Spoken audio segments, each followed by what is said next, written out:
أمري واحلل عقدة من لساني يفقهوا قولي.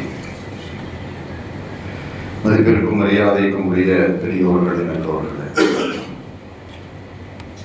அல்லாஹ்வின் மேன்மை மிகு நல்லடியார்களே, நம்முடைய தமிழகத்திலிருந்து பல ஹாஜிகள் ஹஜ்ஜு செய்வதற்காக புனித மக்காவை நோக்கி தமது பயணத்தை துவக்கியுள்ள காலம். சில ஹாஜிகள் சென்று விட்டார்கள், இன்னும் பல ஹாஜிகள் ஹஜ்ஜுக்கு செல்லவிருக்கிறார்கள். எல்லாம் வல்ல அல்லாஹு தஆலா நமக்கும் ஹஜ்ஜு செய்கிற பாக்கியத்தை மரணத்திற்கு முன்னதாக தந்தருள் புரிவானாக. ஹஜ்ஜு செய்வதா பெரிய செலவாகுமே, பயணமாகுமே என்றெல்லாம் நாம் நினைக்க வேண்டிய தேவையில்லை. அது ஒரு புறம் இருந்தாலும் கூட நாம் ரப்பிடத்தில் அதிகம் துஆ செய்ய வேண்டும். துஆவுக்கு முன்னதாக நாம் ஆசைப்பட வேண்டும், யா அல்லாஹ் என்னை ஹஜ்ஜுக்கு அழைத்து செல் என்று ரப்பிடத்தில் சொல்லிக்கொண்டே இருக்கணும், ஆசைப்படணும். ஆசை இல்லாமல் இந்த காலத்தில் இந்த உலகத்தில் எதுவுமே எந்த ஒரு தனிப்பட்ட மனிதனுக்கும் எதுவும் நடக்காது. ஒன்றின் மீது ஆசை வரும் பொழுதுதான் அதை அடைய வேண்டும் என்று இவன் அதீத முயற்சி செய்வான். அப்படி செய்யக்கூடிய முயற்சிகளில் முதன்மையானது ரப்பிடத்தில் துஆ செய்வது. அப்ப நாம் ரப்பிடத்தில் கேட்க வேண்டும், அதே நேரத்தில் ஆசைப்படணும். நாமெல்லாம் எங்க போக முடியும் அப்படின்னு நினைச்சா கடைசி வரைக்கும் போக முடியாது. அதனால் முதலில் நமக்கு அந்த ஆசை இருக்க வேண்டும், ரப்பிடத்தில் துஆவும் இருக்கணும். நிச்சயமாக அல்லாஹ் தஆலா நம்மை அழைத்து செல்வான். அத்தகைய பாக்கியசாலிகளாக அல்லாஹ் நம்மை ஆக்குவானாக. இப்படி தமிழகத்திலிருந்து பல ஹாஜிகள் சென்று கொண்டிருக்கும் இந்த ஹாஜிகளில் இவ்வாறு செல்லும் ஹாஜிகளிலே பலர் நம்மிடத்தில் வந்து சொல்வார்கள், நான் இந்த நேரத்தில் ஹஜ்ஜுக்கு செல்லவிருக்கிறேன், இந்த நாளில் செல்லவிருக்கிறேன், எனக்காக துஆ செய்யுங்கள், ஏதேனும் நான் பிழை செய்திருந்தால் என்னை மன்னித்திடுங்கள் என்றெல்லாம் அவர்கள் நம்மிடத்தில் சொல்லி நம்முடைய துஆவை பெற விழைவர். சில ஹாஜிமார்கள் நம்மை அவர்களது இல்லத்துக்கே அழைத்து சென்று அருமையான உணவுகளை பரிமாறுவர். குறிப்பா பிரியாணி போடுவார். நண்பர்களை எல்லாம் அழைத்து, உறவுகளை எல்லாம் அழைத்து பிரியாணி சமைத்து கொடுத்து அவர்களை கண்ணியப்படுத்தி மேன்மைப்படுத்தி, இன்னும் அந்த ஹாஜி வந்திருக்கக்கூடிய முக்கியஸ்தர்களில் பலருக்கு சில பொன்னாடை கூட போர்த்தி அவர் கடைசியாக நம்மிடத்தில் சொல்வது, நான் ஹஜ்ஜுக்கு போறேன், எனக்காக வேண்டி துஆ செய். நான் ஏதேனும் முன்பின்னாக நடந்திருந்தால் என்னை மன்னித்திடுங்கள், என்னுடைய பயண வழிக்காக நீங்கள் துஆ செய்யுங்கள், நான் ஹஜ்ஜுக்கு செல்லுகிறேன் என்று அவர் சொல்வார். இதுவெல்லாம் நம்மிடத்தில் இருக்கக்கூடிய ஒரு நல்ல பழக்கங்களில் உள்ள செயலாகும். இதுவெல்லாம் தடை, ஹராம் என்று சொல்வதற்கு மார்க்கத்தில் கடுகளவு கூட இடமில்லை. ஆனால் சிலர் இப்படி கூட சொல்வதுண்டு, அவர் ஹஜ்ஜுக்கு போறது ஊரெல்லாம் தெரியணுமா, அவர் ஹஜ்ஜுக்கு போறது ஊரெல்லாம் தெரியணுமா, அதனால பொட்டடிச்சு விளம்பரம் பண்ணிட்டு இருக்கிறார் அப்படின்னு சொல்லுவாங்க. அப்படி அல்ல.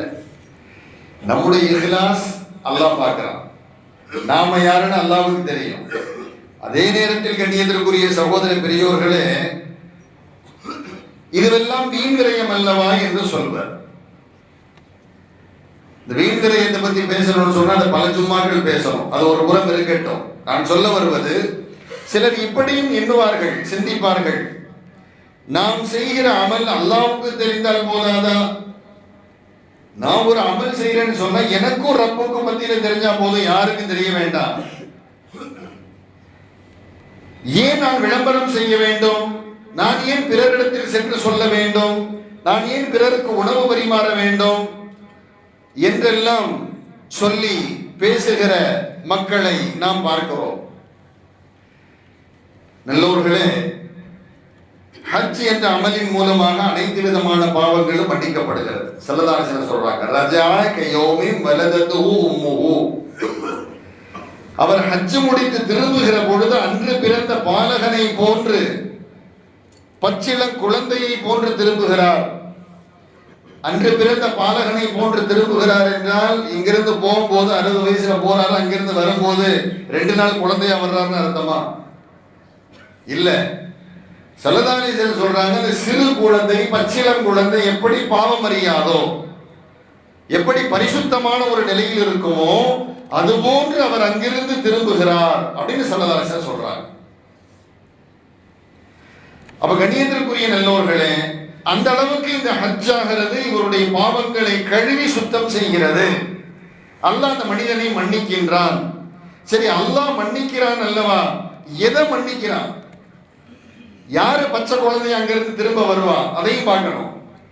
ஸல்லல்லாஹு சொல்லிட்டாங்க, அவர் அன்று பிறந்த பாலகனை போன்று வருகிறார். அதுதான் உண்மை, மாற்று கருத்து, மறுபரிசீலனை இல்லை. யார் அந்த நிலையில் அங்கிருந்து திரும்புவார் என்றால், அதாவது பாவங்கள் ரெண்டு வகைப்படும். நான் ஏற்கனவே பல ஜும்மால சொல்லியிருக்கிறேன், பல வருடங்களுக்கு முன்பு. பாவங்கள் ரெண்டு. ஒன்னு, இந்த அடியான் அல்லாஹ்வுக்கு செஞ்ச பாவம். இப்ப நான் இருக்கிறேன்னு சொன்னா தொடாம இருக்கிறேன், நான் இருக்கிறேன்னு சொன்னா ஜக்காத்து கொடுக்காம இருக்கிறேன், நோன்பு வைக்காம இருக்கிறேன். அப்ப இதெல்லாம் நான் அல்லாஹ்வுக்கு செய்த பாவங்கள். தொடாமல் இருப்பது பெரிய பாவம், பெரும் குற்றம் இல்லையா? தொழாதவர்களுக்கு இஸ்லாத்தில் இடமே இல்லை என்று கூட ஃபுகஹாக்கள், மார்க்க சட்ட மேதைகள் சொல்லித் தருவார்கள். தொழுகை இல்லை என்றால் அவன் தலையில்லாத முண்டத்துக்கு சமம் என்றும் ஸல்லல்லாஹு அலைஹி வஸல்லம் சொன்னாங்க. அப்ப தொழுகை என்பது ஒரு ஒரு முக்கியமான இடத்தில் இருக்கிறது. அப்ப இந்த தொழுகையை நான் இவ்வளவு காலம் தொழல, ஆனா 2-3 ஜும்மாக்கு நான் வந்தேன், ஆனா தொழுகை சம்பந்தமான கவலை வந்து விட்டது. இப்ப மன வருத்தப்படுகிறார். மன வருத்தப்பட்டு என்ன செய்யறாருன்னு சொன்னா, பக்கத்து வீட்டுக்கார்ட்ட போய் நான் தொழாம இருந்துட்டேங்க, நீ மன்னிச்சிருங்கிறார். என்ன சொல்றார்? நான் சொல்றது விளங்குதா? நான் தொழாம இருந்துட்டேன் பாய், நீ மன்னிச்சிருங்க. அவரு சொல்லுவாரு, இதை நான் மன்னிக்க முடியாது, நீ அல்லாஹ்ட்ட மன்னிப்பு தேடு. இவர் அல்லாஹ்விடம் மன்னிப்பு தேடுவார், அல்லாஹ் மன்னிப்பான். கஃபூருர் ரஹீம், அல்லாஹ் மன்னிக்க கூடியவன் இல்லையா?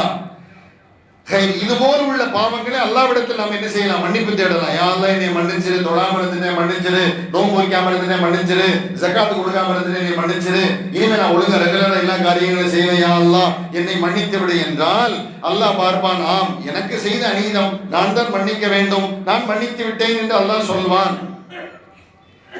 ஆனா இன்னும் சில பாவம் இருக்குது. இது ஒரு வகையான பாவம். இன்னொரு பாவம் என்ன தெரியுமா? நான் பக்கத்து வீட்டுக்காரனுக்கு அநியாயம் பண்ணியிருக்கிறேன். நான் என்ன செஞ்சேன்? பக்கத்து வீட்டுக்காரனுக்கு அநியாயம் பண்ணியிருக்கிறேன்.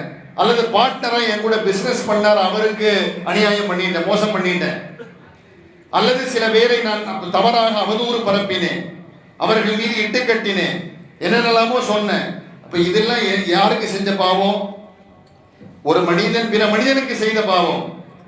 அப்ப ஒருவருக்கு இவருக்கு பணம் மோசடி செய்து விட்டு பார்ட்னர்ஷிப்ல மோசடி செஞ்சுட்டு இவர் என்ன செய்யறாருன்னு சொன்னா, ஹஜ்ஜுக்கு போகும்போது யா அல்லாஹ் நீ மன்னிச்சிருக்கிறார், அல்லாஹ் மண்டையில் போட்டோம், இதை நான் மன்னிக்க மாட்டேன், அவர்கிட்ட போய் மன்னிப்பு கேளு. தொழாம இருக்கிறியா, நான் மன்னிக்கலாம்.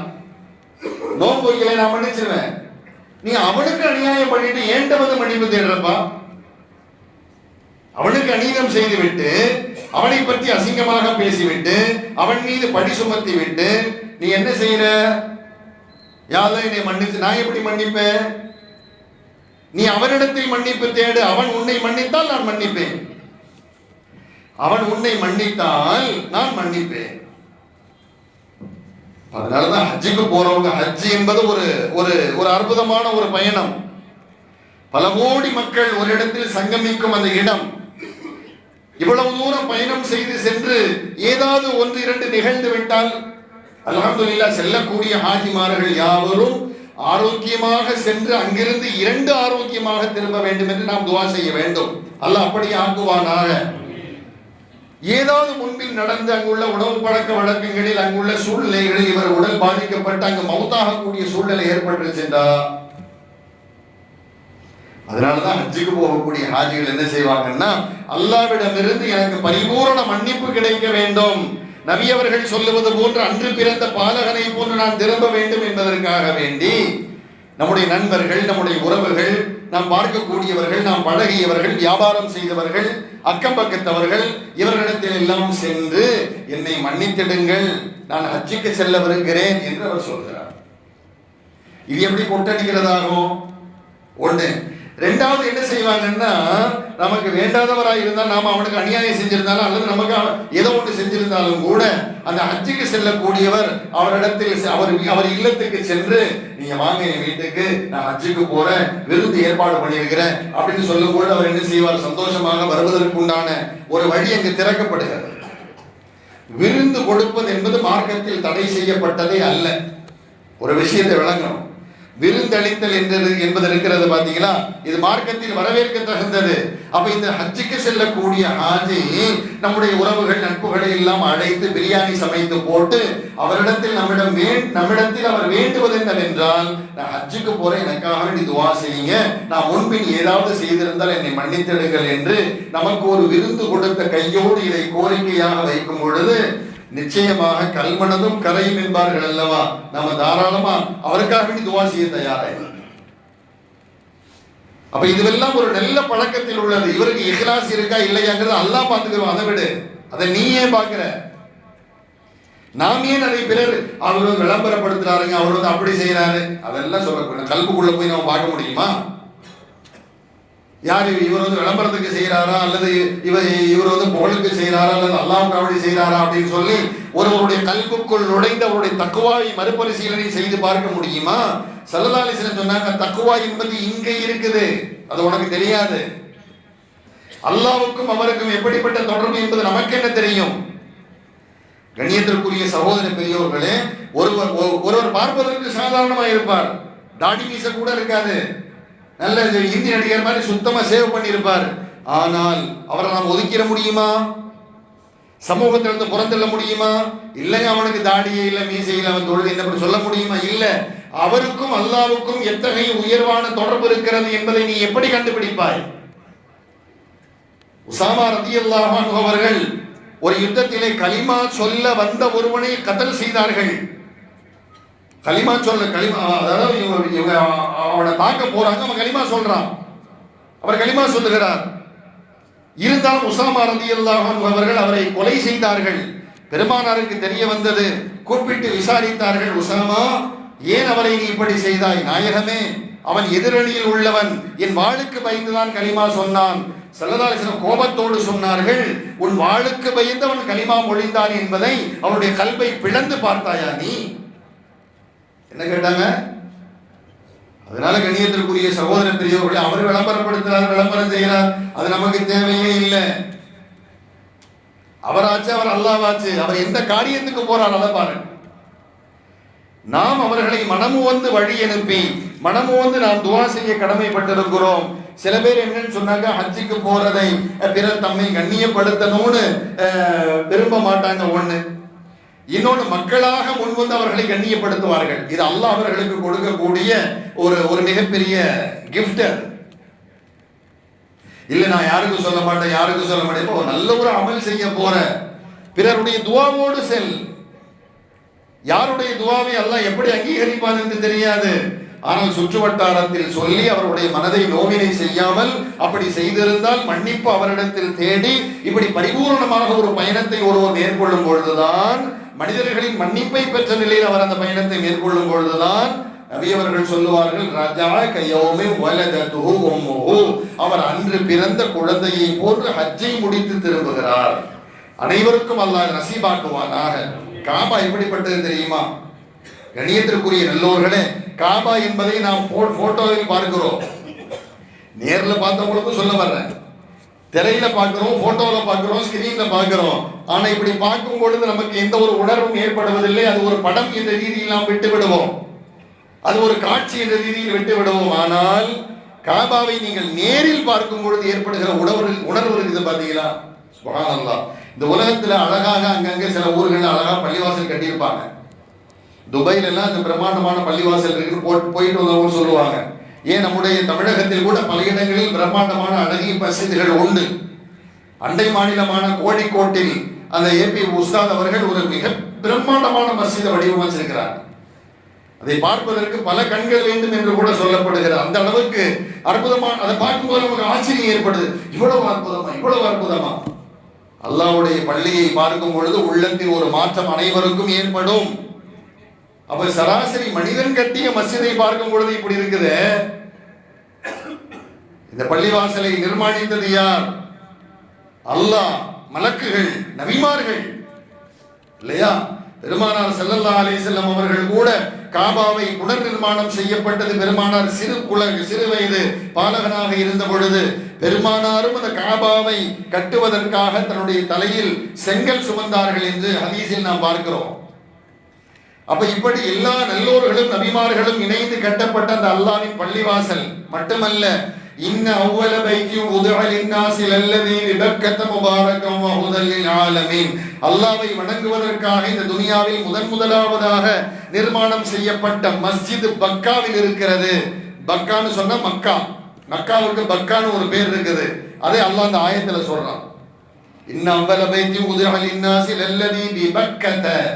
பக்கா என்ற அந்த இடத்தில் உள்ளதுதான் இறைவனை வணங்குவதற்காக முதலாவதாக கட்டப்பட்ட ஆலயம்.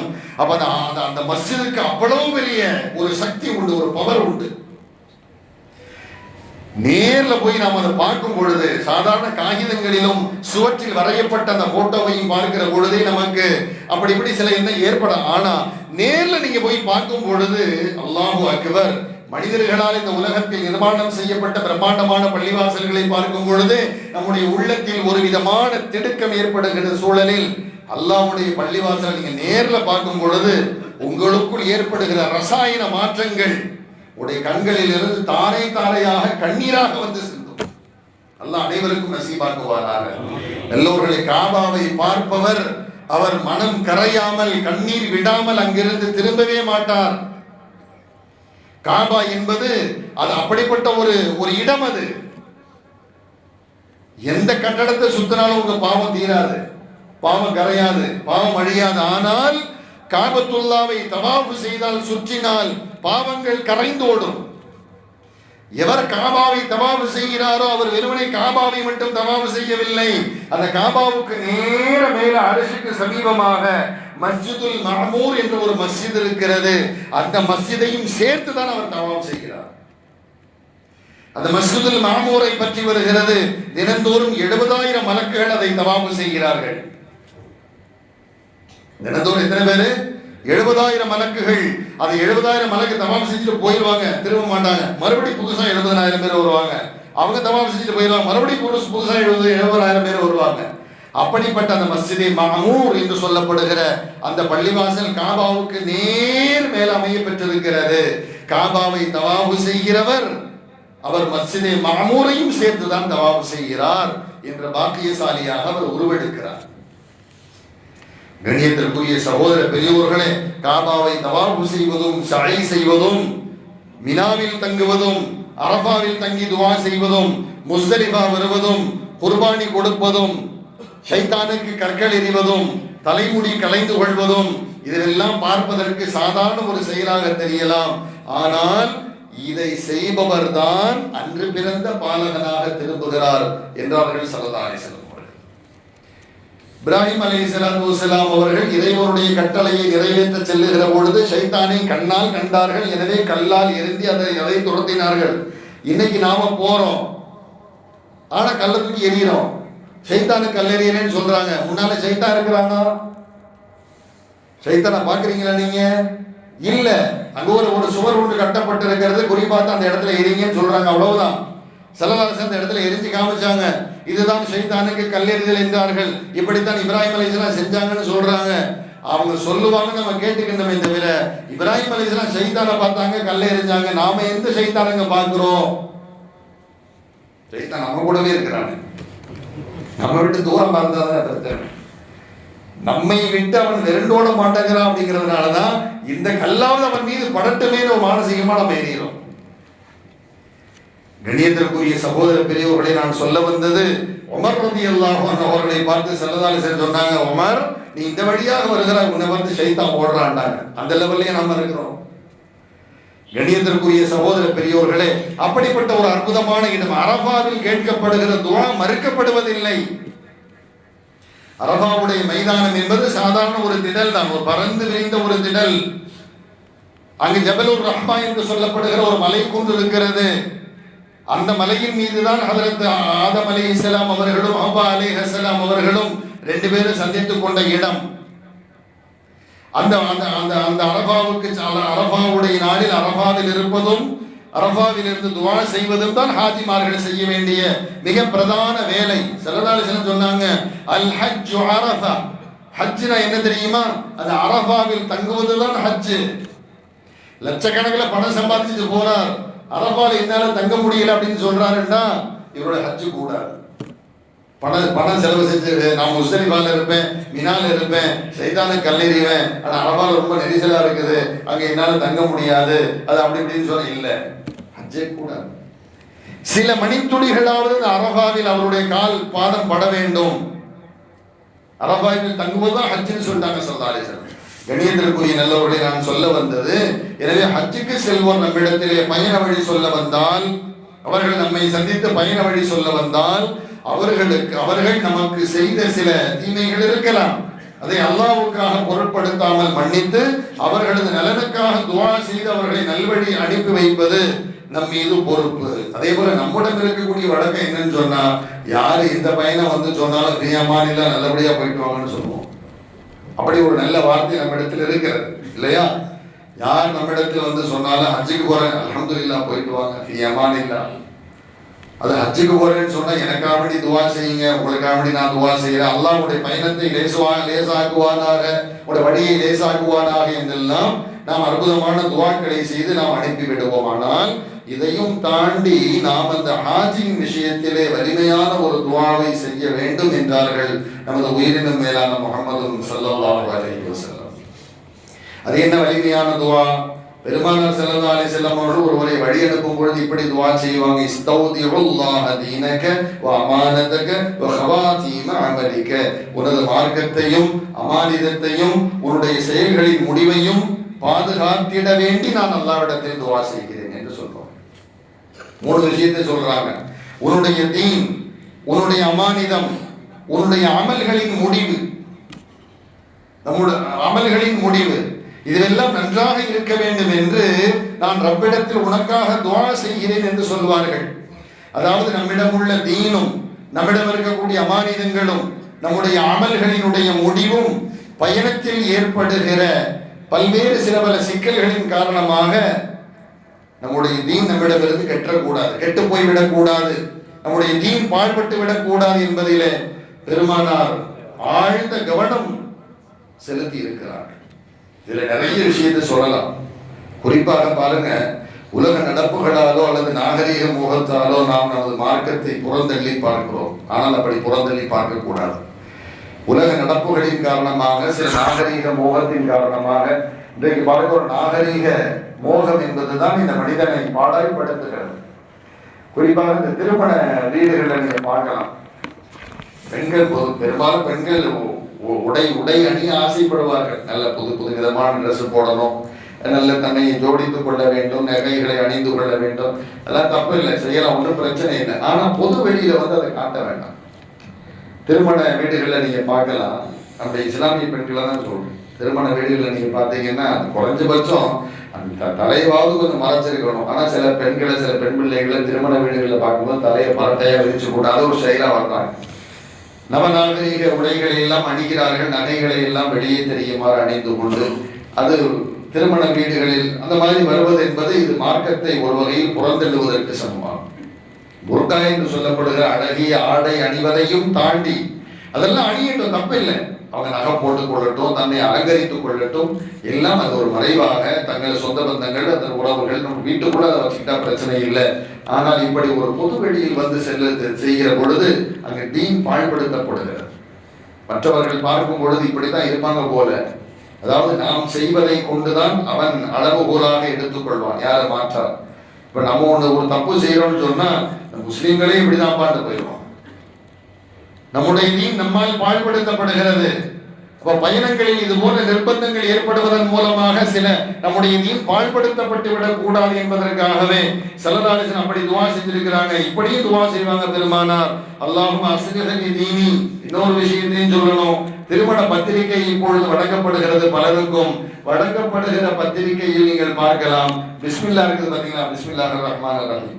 அது குர்ஆனில் உள்ள ஒரு ஆயத்து, அது குர்ஆனில் ஒரு ஆயத்தாக கணிக்கப்படுகிறது. அந்த பிஸ்மில்லாவை என்ன செய்யறாங்கன்னா, அந்த திருமண பத்திரிகையில இந்த லோகோ மாதிரி வட்டமா அந்த பிளாஸ்டிக்ல செஞ்சு, என்ன பேருன்னு தெரியல, வட்டமா இருக்கும், பிஸ்மில்லா இருக்கும்,